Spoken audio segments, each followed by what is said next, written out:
SR success towards channel में स्वागत है। हम पढ़ रहे हैं चैप्टर 6 तत्वों के निष्कर्षण के सिद्धांत एवं प्रक्रम। तो आज का हमारा टॉपिक है धातु कर्म या धातु निष्कर्षण। तो आज के टॉपिक को समझने के लिए और इसे इजी बनाने के लिए मैं सीमा मैम के साथ वीडियो के अंत तक बने रहिए ताकि आज के टॉपिक को आप आसानी से समझ सके। और इसके पिछली वीडियो यदि आपने नहीं देखी है तो डिस्क्रिप्शन में उसकी लिंक दी गई है, वहां से आप वीडियो देख सकते हैं। तो चलिए आज की क्लास स्टार्ट करते हैं। धातु कर्म या धातु निष्कर्षण, खनन से प्राप्त खनिज को अयस्क में परिवर्तित किया जाता है और उस अयस्क से विभिन्न विधियों के द्वारा इसको धातु के रूप में प्राप्त किया जाता है। तो इस प्रकार से अयस्क से शुद्ध धातु के रूप में प्राप्त करने की पूरी प्रक्रिया धातु कर्म या धातु निष्कर्षण कहलाती है। तो इस प्रकार परिभाषित किया जाता है कि किसी धातु को उसके किसी अयस्क से प्राप्त करने की संपूर्ण प्रक्रिया धातु कर्म कहलाती है। धातु निष्कर्षण के मुख्य रूप से 4 पद हैं। फर्स्ट, अयस्क को तोड़ना या पीसना। सेकंड, अयस्क का सांद्रण। थर्ड, सांद्रित अयस्क से धातु का निष्कर्षण। फोर्थ, धातु का शोधन या शुद्धिकरण। तो इन 4 प्रक्रियाओं के द्वारा शुद्ध धातु प्राप्त किया जाता है। तो हम इन्हें एक एक करके देखते हैं। तो फर्स्ट है अयस्कों को तोड़ना या पीसना। तो खनन से प्राप्त जो अयस्क होते हैं ये छोटे बड़े टुकड़ों के रूप में होते हैं। तो हम आगे की प्रक्रिया को आसान करने के लिए जो अयस्क प्राप्त होता है इसको पीस करके चूर्ण तैयार कर लिया जाता है। इसको चूर्ण बनाने के लिए क्रशर या स्टाम्प मिल का प्रयोग किया जाता है। इसमें एक शब्द आता है क्रशिंग। तो जो चूर्णित अयस्क है, इस चूर्णित अयस्क को चलनियों से छानने की प्रक्रिया को क्रशिंग कहते हैं। इस प्रकार से अब हमें बारीक चूर्ण अयस्क प्राप्त हो गया। तो हमने अयस्क को पहले तोड़ लिया या पीस लिया। अब इस अयस्क का सांद्रण करना है। तो सेकंड पॉइंट है अयस्क का सांद्रण। अयस्क में सामान्यतः मिट्टी, बालू, कंकड़, पत्थर और अन्य अनुपयोगी सिलिकेट उपस्थित होते हैं। तो अयस्क में उपस्थित ये अवांछित अशुद्धियों को गैंग या अधात्री कहते हैं। अयस्क से इन अशुद्धियों को दूर करना अयस्क का सांद्रण कहलाता है। अयस्क के सांद्रण की विधि धातु के प्रकार और धातु के यौगिक के भौतिक गुणों के अंतर पर निर्भर करता है। तो अयस्क के सांद्रण की 5 विधियां हैं। फर्स्ट, द्रवी धावन या गुरुत्वीय पृथक्करण विधि। सेकंड, चुंबकीय पृथक्करण विधि। थर्ड, फेन या झाग प्लवन विधि। फोर्थ, निश्चालन और फिफ्थ, द्रवीकरण। तो इन 5 विधियों को हम एक एक करके देखते हैं। तो फर्स्ट विधि हम देखते हैं द्रवी धावन या गुरुत्वीय पृथक्करण विधि। अयस्क के सांद्रण की यह विधि अयस्क तथा अधात्री के कणों के आपेक्षिक घनत्व के अंतर पर निर्भर करती है। इसे गुरुत्वीय पृथक्करण विधि कहते हैं। जैसे नाम से पता चल रहा है, द्रवी धावन मतलब इसको पानी से धोया जाता है और गुरुत्वीय पृथक्करण विधि यानी कि गुरुत्वीय बल से जो भारी अयस्क के कण होते हैं ये नीचे बैठ जाते हैं। तो इस विधि में जो चूर्णित अयस्क हमको प्राप्त है इसको जल की तेज धारा में धोते हैं, जिससे भारी अयस्क के कण नीचे बैठ जाते हैं और जो हल्के बालू, मिट्टी आदि के कण होते हैं ये जल के साथ बह करके निकल जाते हैं। तो इस विधि में सामान्यतः ऑक्साइड तथा कार्बोनेट अयस्कों का सांद्रण किया जाता है। जैसे उदाहरण में देखते हैं हम हेमेटाइट अयस्क से आयरन का सांद्रण, कैसेराइट अयस्क से टीन का सांद्रण किया जाता है। सेकंड है चुंबकीय पृथक्करण विधि। अयस्क के सांद्रण की यह विधि अयस्क के घटकों के चुंबकीय गुणों में भिन्नता पर आधारित होता है। जैसे हमको यहाँ पर चित्र में प्रदर्शित है, यहाँ पर 2 रोलर लगे होते हैं। 2 रोलर, ये एक रोलर जो है अनुचुंबकीय रोलर होता है और दूसरा रोलर ये प्रबल विद्युत चुंबकीय होता है। यह जो अनुचुंबकीय रोलर होता है इस तरफ से अयस्क को गुजारा जाता है। तो ये 2 रोलरों में एक गतिशील पट्टा लगा होता है जो कि घूमता है। तो यहाँ पर अनुचुंबकीय रोलर की तरफ से अयस्क को डाला जाता है और पट्टे के घूमने की वजह से यह आगे की ओर जो प्रबल विद्युत चुंबकीय रोलर होता है इस तरफ आगे बढ़ता है। और यहाँ पर चूंकि इसमें चुंबकीय गुण होता है इसके कारण जो अयस्क होते हैं ये चुंबक से आकर्षित होने के कारण रोलर के समीप में ही एकत्रित होते जाते हैं और जो गैंग होता है यानी कि जो अशुद्धियां होती है ये थोड़ा दूर में एकत्रित होते जाता है। तो इस प्रकार से इस विधि से वोल्फ्रामाइट, आयरन के ऑक्साइड और कार्बोनेट अयस्क, कैसिटेराइट आदि अयस्कों का सांद्रण किया जाता है। थर्ड विधि हम देखते हैं फेन या झाग प्लवन विधि। इसे झाग उत्प्लावन विधि भी कहते हैं। इस विधि का प्रयोग सल्फाइड अयस्कों जैसे lead sulphide, copper sulphide, zinc sulphide आदि अयस्क के सांद्रण में किया जाता है। इस विधि में पहले जो चूर्णित अयस्क होता है इसका जल में निलंबन बनाकर इसमें संग्राही और फेन स्थायी कारक मिला दिया जाता है। संग्राही के रूप में चीड़ का तेल या यूकेलिप्टस का तेल या वसा अम्ल या जेंथेट आदि को मिलाया जाता है। तो ये जो संग्राही होते हैं ये अयस्क कणों के नहीं भीगने के गुण को बढ़ा देते हैं। और फेन स्थायी कारक के रूप में क्रेसॉल या एनिलीन फेन का प्रयोग किया जाता है। जैसे हमको यहाँ पर चित्र में प्रदर्शित है अयस्क, जल और चीड़ का तेल, इसको इसमें पात्र में डाल दिया जाता है और वायु को प्रवाहित की जाती है। तो वायु जब तेजी से प्रवाहित होती है तो यहाँ पर इस अयस्क ये का जो निलंबन रहता है ये झाग से ऊपर की ओर उठता है। तो यहाँ पर जो सल्फाइड अयस्क है जो हमने इसमें संग्राही डाले तो इसमें जो संग्राही रहता है जिसके कारण सल्फाइड अयस्क तेल में जल्दी से भीग जाते हैं। लेकिन जो इस सल्फाइड अयस्क में अशुद्धियां उपस्थित होती है ये जल द्वारा जल्दी से भीगती है।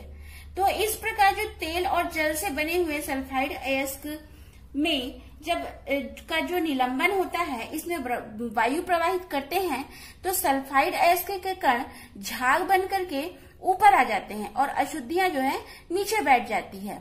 इसलिए इस विधि को फेन उत्प्लावन विधि कहते हैं। फोर्थ पॉइंट है निश्चालन। यदि अयस्क किसी उपयुक्त विलायक में विलय हो तो निश्चालन का उपयोग करते हैं। तो इसे इस प्रकार से परिभाषित किया गया है कि अयस्क किसी विलायक में विलय होकर अशुद्धियों से पृथक करने की प्रक्रिया निश्चालन कहलाती है। इसमें जो अयस्क होते हैं उसको उचित विलायक में मिला देते हैं जिससे अयस्क उस विलायक में घुल जाता है, लेकिन अशुद्धियां नहीं घुल पाती हैं और अशुद्धियां और अयस्क अलग अलग हो जाते हैं। तो इस विधि से सिल्वर, गोल्ड, एल्युमिनियम के अयस्कों का सांद्रण किया जाता है। तो हम उदाहरण देखते हैं बॉक्साइट से एल्यूमिना का निश्चालन। इसे बॉयर प्रक्रम के नाम से भी जाना जाता है। इसमें जो एल्युमिनियम का प्रमुख अयस्क बॉक्साइट, इसमें अधिकांशतः silica, iron oxide, titanium oxide की अशुद्धियां रहती है। तो जब बॉक्साइट को 473 से 523 केल्विन और 35 से 36 वायुमंडलीय दाब पर जो चूर्णित अयस्क रहता है इसको 45% सोडियम हाइड्रोक्साइड विलयन से डाइजेस्ट कर इसको सांद्रित किया जाता है तो इसमें बॉक्साइट घुल जाता है और बॉक्साइट घुल जाने से अशुद्धियां तल में बैठ जाती है। इस प्रकार से प्राप्त जो एल्यूमिना होता है ये जल योजित एल्यूमिना मिलता है। इसको छान करके और सुखा लिया जाता है और इसको गर्म करके फिर से इस जो है बिना जल के यानी एल्यूमिना प्राप्त कर लिया जाता है। नेक्स्ट पांचवी विधि है द्रवीकरण। द्रवीकरण इस विधि का प्रयोग उन अयस्कों के सांद्रण में किया जाता है जिसमें अयस्क का गलनांक कम होता है और अशुद्धियों का गलनांक अधिक होता है। मतलब कि इसमें जो चूर्णित अयस्क होते हैं इसको भट्टी के ढालू फर्श पर गर्म किया जाता है। तो यहाँ पर जब ताप अयस्क के गलनांक तक पहुंचता है तो अयस्क पिघल करके नीचे आ जाता है क्योंकि अयस्क का गलनांक अशुद्धियों के गलनांक से कम होता है और अशुद्धियां पीछे रह जाती है। तो इस विधि से एंटीमनी के अयस्क का सांद्रण किया जाता है। यहाँ पर हमने अयस्क के सांद्रण की विधियों को कंप्लीट किए। तो यहाँ पर हम धातु के निष्कर्षण में पहले देखते हैं कि अयस्क को तोड़ा या पीसा जाता है, फिर अयस्कों का सांद्रण धातु के प्रकार के आधार पर विभिन्न विधियों में से किसी एक विधि का प्रयोग करके उसका सांद्रण किया जाता है। अब हमको अयस्क के सांद्रण से सांद्रित अयस्क प्राप्त हो जाता है। अब थर्ड पॉइंट है सांद्रित अयस्क से धातु का निष्कर्षण। तो सांद्रित अयस्क से धातु का निष्कर्षण या इसे सांद्रित अयस्क से अशोधित धातुओं का निष्कर्षण भी कहा जाता है। निष्कर्षण सांद्रित अयस्क से मुक्त अवस्था में धातु प्राप्त करने की विधि निष्कर्षण कहलाती है। तो धातु के निष्कर्षण के दो पद होते हैं। पहला सांद्रित अयस्क का उनके ऑक्साइडों में परिवर्तन, सेकंड धातु ऑक्साइड का मुक्त धातु में अपचयन। यानी कि जो सांद्रित अयस्क मिला है उसको पहले ऑक्साइड में परिवर्तित किया जाएगा और जो धातु ऑक्साइड मिलेगा उसको मुक्त धातु में अपचयित किया जाएगा। तो फर्स्ट हम देखते हैं सांद्रित अयस्क का उनके ऑक्साइडों में परिवर्तन। तो सांद्रित अयस्क को उनके ऑक्साइड में परिवर्तन के लिए दो प्रक्रम प्रयोग किए जाते हैं। पहला है निस्तापन, दूसरा है भर्जन। निस्तापन का प्रयोग कार्बोनेटों, जलयोजित ऑक्साइडों तथा हाइड्रोक्साइडों के लिए किया जाता है। इसमें अयस्क को धातु के गलनांक से नीचे वायु की अनुपस्थिति में धीरे धीरे गर्म करते हैं, जिससे वाष्पशील पदार्थ जैसे कार्बन डाइऑक्साइड या पानी आदि निकल जाते हैं और धातु ऑक्साइड बच जाता है। यह प्रक्रम सामान्यतः परावर्तनी भट्टी में किया जाता है।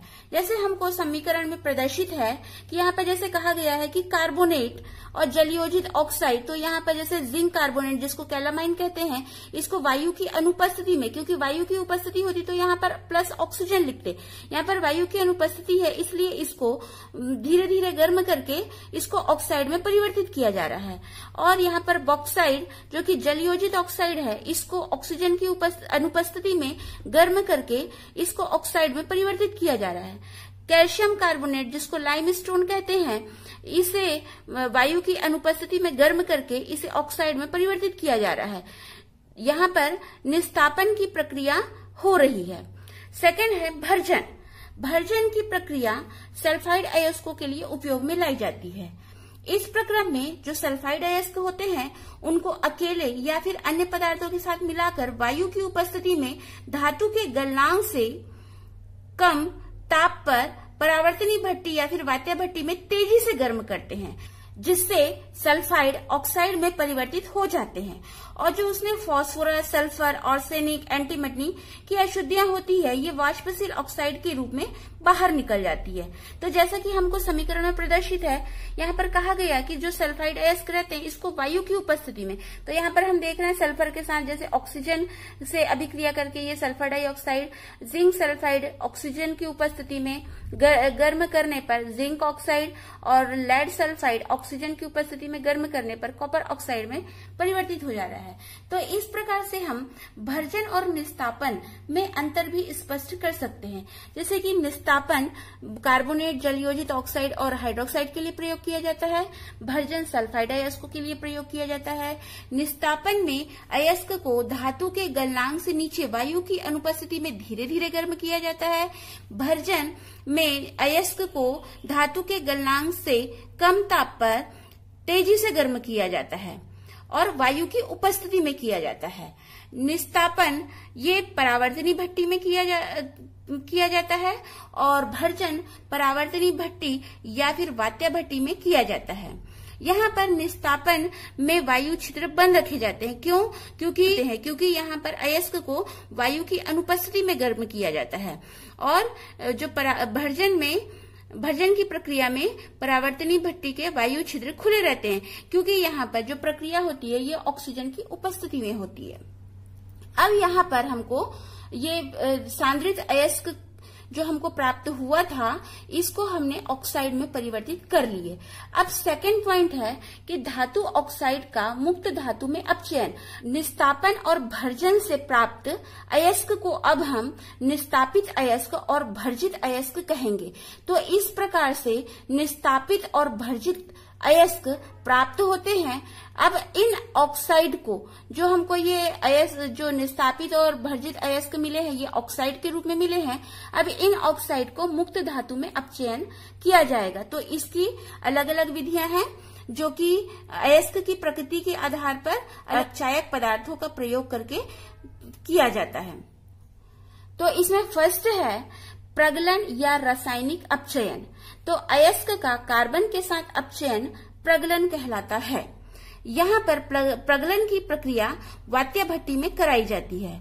इसमें कम धन विद्युतीय धातुओं के ऑक्साइड को अपचयित किया जाता है, जैसे कि लेड ऑक्साइड को कार्बन के साथ गर्म करके लेड प्राप्त किया जाता है। जिंक ऑक्साइड को कार्बन के साथ गर्म करके जिंक प्राप्त किया जाता है। इसमें एक शब्द देख रहे हैं हम, गालक। तो जो अपचयन की क्रिया के दौरान एक अतिरिक्त पदार्थ का उपयोग किया जाता है जिसको कहते हैं गालक रहता है। उसमें कई प्रकार की अगलनीय अशुद्धियां जो कि गलित रूप में रहती है, जिसको धातुमल कहते हैं, धातुमल बना करके अलग करता है। तो गालक का चयन अयस्क में उपस्थित अशुद्धियों की प्रकृति के आधार पर किया जाता है। तो इस आधार पर गालक दो प्रकार के होते हैं, अम्लीय गालक और क्षारीय गालक। अम्लीय गालक वह रासायनिक पदार्थ होता है जो क्षारीय अशुद्धियों को दूर करता है, जैसे कि सिलिका और बोरेक्स। जैसे हम समीकरण में प्रदर्शित है कि चूंकि कहा गया है कि अम्लीय गालक ऐसे रासायनिक पदार्थ जो क्षारीय अशुद्धियों को दूर करते हैं, मतलब यहाँ पर क्षारीय अशुद्धि के रूप में कैल्शियम ऑक्साइड है और अम्लीय गालक के रूप में सिलिका को प्रयोग किया जा रहा है। ये दोनों अभिक्रिया करके ये कैल्शियम सिलिकेट यानी धातुमल बनाते हैं, जो कि धातुमल को बाहर अशुद्धियों के रूप में रहता है और धातुमल को बाहर कर दिया जाता है। सेकंड है क्षारीय गालक। क्षारीय गालक ऐसे रासायनिक पदार्थ होते हैं जो अम्लीय अशुद्धियों को दूर करता है, जैसे कि लाइमस्टोन, मैग्नेसाइट आदि। तो यहाँ पर जैसे समीकरण में प्रदर्शित है, अम्लीय अशुद्धि सिलिका और यहाँ पर क्षारीय गालक मैग्नीशियम कार्बोनेट का उपयोग किया जा रहा है। तो मैग्नीशियम कार्बोनेट सिलिका से अभिक्रिया करके मैग्नीशियम सिलिकेट यानी धातुमल बना लेता है, जो धातुमल को बाहर कर दिया जाता है। सेकंड है एल्युमिनियम द्वारा अपचयन या थर्माइट विधि या गोल्ड स्मिट विधि।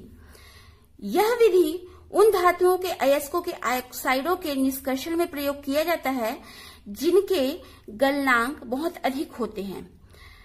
इसमें धातु के ऑक्साइड कार्बन के द्वारा आसानी से अपचयित नहीं हो पाते हैं, तो इसमें सक्रिय धातु एल्युमिनियम से अपचयन कराया जाता है।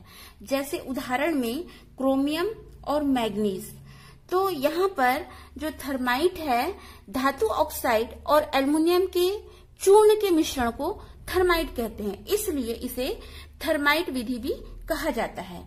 इस विधि में सांद्रित ऑक्साइड को एल्युमिनियम चूर्ण के साथ बालू की परत युक्त क्रूसिबल में लेते हैं और अभिक्रिया को संपन्न कराते हैं। जैसे कि हम यहाँ पर देख रहे हैं, जो क्रोमियम ऑक्साइड है इसको एल्युमिनियम के साथ अपचयित करवाया जा रहा है और मैग्नीज ऑक्साइड को एल्युमिनियम के साथ अपचयित कराया जा रहा है, जिससे इसमें जो एल्यूमिना है ये ऊपर में तैरता रहता है और जो भारी धातु होते हैं ये नीचे में बैठ जाते हैं। तो इस प्रकार से क्रोमियम और मैग्नीज को अपचयित किया जाता है। इस प्रकार से धातु ऑक्साइड से धातुओं को मुक्त अवस्था में प्राप्त किया जाता है। थर्ड विधि देखते हैं विद्युत अपघटनी अपचयन। इस विधि का प्रयोग अत्यधिक धन विद्युतीय धातु जैसे sodium, potassium, magnesium, calcium, aluminium आदि के ऑक्साइड कार्बन के साथ आसानी से अपचयित नहीं होते हैं, तो अपचयन के लिए अधिक उच्च ताप की आवश्यकता होती है, जिस पर धातु कार्बन के साथ संयुक्त होकर के कार्बाइड बना सकती है। तो इन धातुओं को उनके ऑक्साइडों या हाइड्रोक्साइडों और क्लोराइडों के गलित अवस्था में विद्युत अपघटन से निष्कर्षित करते हैं। धातु कैथोड पर मुक्त होती है। जैसे उदाहरण में हम देख रहे हैं कि गलित सोडियम क्लोराइड का विद्युत अपघटन से सोडियम को प्राप्त करना। यहाँ पर सोडियम क्लोराइड गलित अवस्था में कैल्शियम क्लोराइड के साथ मिश्रित करके इसे आयनित किया जाता है। तो यहाँ पर जो कैथोड पर सोडियम प्लस आयन एक इलेक्ट्रॉन को ग्रहण करके मुक्त धातु सोडियम में परिवर्तित हो जाता है और एनोड पर क्लोराइड क्लोरीन में चेंज हो जाता है और क्लोरीन मिल करके क्लोरीन गैस का निर्माण करते हैं। इसी प्रकार से एल्यूमिना को क्लोराइड में मिश्रित करके विद्युत अपघटन करा करके एल्युमिनियम प्राप्त किया जाता है। फोर्थ है स्व अपचयन प्रक्रम या वायु अपचयन प्रक्रम। तो स्व अपचयन प्रक्रम को वायु अपचयन प्रक्रम भी कहते हैं। इसमें जो कम विद्युतीय धातुएं जैसे मरकरी, लेड, कॉपर आदि के सल्फाइड अयस्क को वायु में गर्म किए जाते हैं और जिससे जब इसको गर्म किया जाता है तो अयस्क का एक भाग ऑक्साइड या फिर सल्फेट में परिवर्तित हो जाता है। इस प्रक्रिया में किसी बाह्य अपचय की आवश्यकता नहीं होती है। जैसे हमको यहाँ पर समीकरण में प्रदर्शित है कि यहाँ पर मरकरी सल्फाइड को ऑक्सीजन की उपस्थिति में गर्म किया जा रहा है तो इसका कुछ भाग जो है मरकरी ऑक्साइड में परिवर्तित हो जाता है और मरकरी ऑक्साइड ये मरकरी सल्फाइड से अभिक्रिया करके ये मरकरी में यानी मुक्त धातु में परिवर्तित हो जाता है। फिफ्थ पॉइंट है हाइड्रोधातु कर्म। यह प्रक्रम यह इस तथ्य पर आधारित होता है कि अधिक धन विद्युतीय धातुएं कम धन विद्युतीय धातुओं को उनके लवणों के विलयन से विस्थापित करती है। जो क्षणिक प्राप्त होता है उसमें अधिक धन विद्युतीय धातु मिलाने पर अयस्क में उपस्थित धातु अवक्षेपित हो जाता है। इसको हम उदाहरण से समझते हैं। जैसे यहाँ पर कॉपर सल्फेट का विलयन लिया जाता है और यदि उसमें आयरन की छीलन डाल दी जाती है और इसको गर्म किया जाता है, आयरन सल्फेट का निर्माण होता है। तो यहाँ पर जो आयरन है ये कॉपर को विस्थापित कर देता है। तो इस प्रकार से ये हाइड्रोधातु कर्म का प्रयोग किया जाता है। सिक्स्थ प्रक्रम है अमलगम प्रक्रम। इस विधि का प्रयोग उत्कृष्ट धातु जैसे सोना, चांदी आदि को उनके प्राकृतिक अयस्कों से निष्कर्षित करने के लिए किया जाता है। इसमें अयस्क के संपर्क में पारा को लाते हैं जिससे अयस्क में उपस्थित धातु पारे के साथ अमलगम बनाता है और धातु को अमलगम के आसवन से प्राप्त कर लिया जाता है। जैसे हमको इसका ये वेब दिखा रहा है जैसे कि अयस्क है, अयस्क को पारे के साथ मिक्स किया जाता है और ये अमलगम तैयार कर लेता है। इस अमलगम का आसवन करने से धातु प्राप्त हो जाता है।